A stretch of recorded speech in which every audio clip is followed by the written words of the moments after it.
বন্ধুরা কেমন আছো? আশা করছি সবাই ভালো আছো। তো চলো শুরু করছি তারপর কি হয়েছিল আমার সাথে।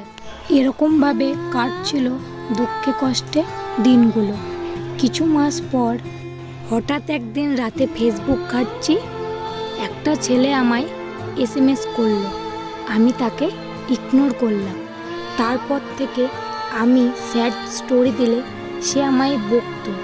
আমি ভাবতাম সে আমায় কেন বকে।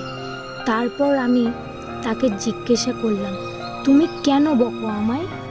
সে প্রথম কথা বলাতেই আমাকে প্রপোজ করলো। আমি তাকে না বললাম। আমি বললাম ওইসব প্রেম ভালোবাসা আমি করব না। ঠিক এমন করে ফ্রেন্ড হিসাবে কথা বলা শুরু হলো। যতবার কথা বলতো ততবার আমাকে প্রপোজ করতো, কিন্তু আমি বারবার না বলতাম।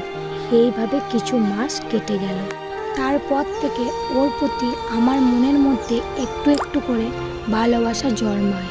তারপরে আমি ভাবলাম এবার ওকে হ্যাঁ বলেই দেব। তারপরে জানতে পারলাম ছেলেটিকে অন্য একটা মেয়ে ভালোবাসে। আমি বারবার না বলার কারণে ছেলেটি সেই মেয়েটিকে হ্যাঁ বলে দিয়েছে। শুনে আমার খুব কষ্ট হলো।